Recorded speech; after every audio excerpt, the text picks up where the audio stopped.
Hey guys, so I'm going to tell you about something that I came up with called Plyo 360, which is basically a routine made up of exercises from the Tony Horton DVDs. As I've stated in the information section of this video, I'm not going to demonstrate the exercises or tell you how to do them. Basically, you can get that from the Tony Horton DVDs, which are great. The one-on-ones are the primary source for the exercises here, but also some of them come from P90X. So 360, it's the cool thing to name something 360, so that's what I did. That just makes it cool. Anyway, 360 actually is the number of reps you're doing in the first 12 exercises total. And I've also mentioned ways in the end of this video how you can expand this routine to make it a Plyo 720, Plyo 900, or a Plyo 1000, as you'll see later on in the video. Just one point about exercise philosophy. My philosophy is to always finish strong. I mean, you'll always feel more satisfied if you know that at the end you really push yourself to get as much out of the workout as you can. Starting strong is also usually a good thing, and then going in the middle, I am okay with kind of letting the intensity drop down a little bit and kind of getting your wind back, trying to get a second wind and all that. But this routine actually kind of starts out pretty light. So the first exercise is squat switch pickups. You're only doing 30 reps. In a lot of the Tony Horton DVDs, you might see him doing 40 or 50 of these, 40 or 50 reps. So just focus on good form. Touch the floor, keep your head up, chest up, all that. And I just like this exercise to start out with because it's one of the more fun exercises. The second is Plyo Twists. You can start out just using your bare hands, and then later on you can hold up a basketball, you hold up a medicine ball above your head, and really try to get deep in your lunges and explode off the ground. Then the next three exercises are actually pretty easy. They're all lateral exercises. Now, I don't use targets really. You can if you want. I use a mat, and I just kind of know what distance I want to go. But you can definitely use a mat if you want. Third exercise, Sidelong Twists. Again, you can have hold a basketball in your hands if you want, or a medicine ball, whatever you prefer to give you the right level of intensity. Fourth is the Heisman Hold. Really pull that knee in, and you actually get a good stretch out of that, which is kind of nice. Number 5, speed skaters. This is not that hard, especially because you're only doing 30 reps. So go really cover some ground and go fast with this one. Again, I don't really use targets.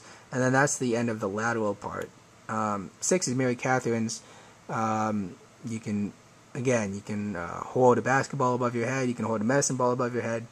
And try to have a really good form on your lunges. Try to keep that back leg straight. Explode off the ground and all that. 7, duck and cover. One of my favorite exercises. Obviously it can be painful, but really try to touch your elbows to your knees if you can. And obviously, if you get stuck or something, I don't want you to get stuck, but if you can, try to really touch your elbows to your knees when you come down, and really turn 180 degrees every time.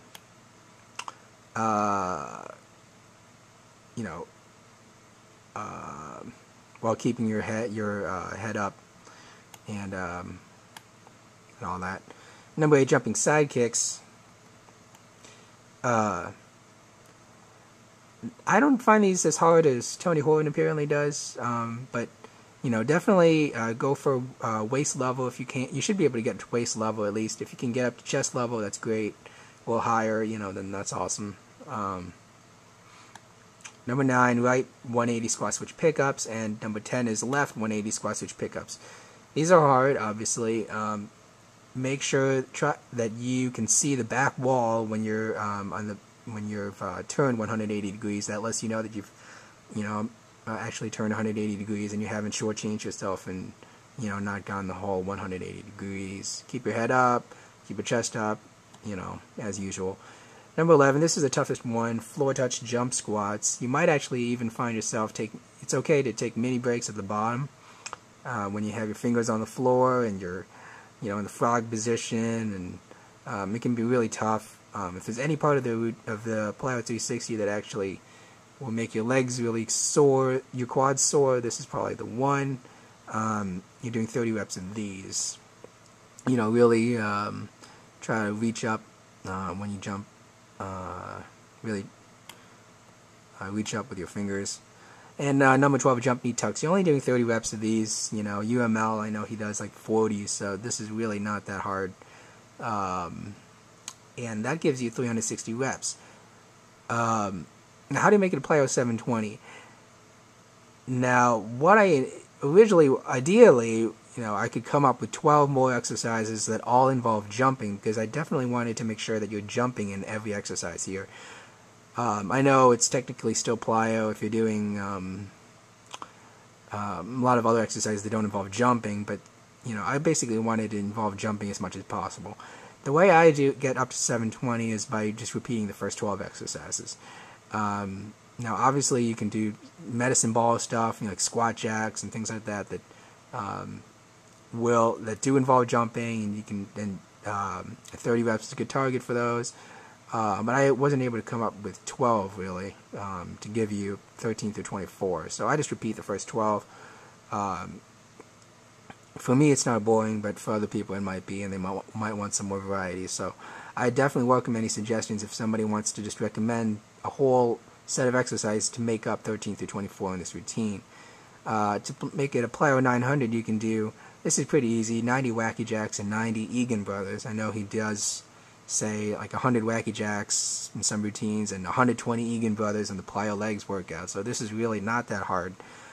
Egan Brothers, if you don't have much space front to back and you're on the floor there, just try to go laterally as much as you can. That makes it more intense. Plyo 1000, Sumo Chair 25 reps. I know Tony Horton talks about don't ever let your legs straighten, but I think the best tip for Sumo Chair is to just try to stay as low as possible the whole time. So you really keep your knees bent throughout the exercise, and really deep when you're in the chair position. Then 80-20 jump squats with your right leg for 15 reps, and then 80-20 jump squats with the left leg for 15 reps, which is pretty respectable, I think. In the Plyo legs, he does like 17 or 18 reps on each of these exercises. So doing 15 at the end of your workout is pretty good. X jacks for 15 reps, and then rock star hops, 15 right and 15 left, which are not that hard to do. That gets you to 1,000. Now, I know if you look up, say, like Mark Briggs's stuff on the internet, he likes to time workouts, and that's definitely something you can do here. You can time your workouts and then beat your previous times. Basically, what you'll find is you'll cut down on your rest time, and that just basically makes it more intense. So you should be able to do, the Plyo 360, can you do in 15 minutes? Plyo 720, can you do that in half an hour? Etc. Can you do the whole thing in 45 minutes? That's a target, for example. Another thing is, heart rate monitor. I don't really use one, but it's always, it doesn't hurt, and it might actually, you might find it actually helps you, time your rest periods a little bit better. And basically, that's all I've got for you. I definitely welcome suggestions as far as ways to make this routine better. I can see a lot of places where it can be made more intense, where an easy exercise can be replaced by something better. And of course, there's that gap, that makes it from 360 to 720, where somebody could come up with 12, great plyometric exercises that could fill it out. And give some more variety to the program. So that's all I have for you, and I hope you find this enjoyable and useful, and talk to you later.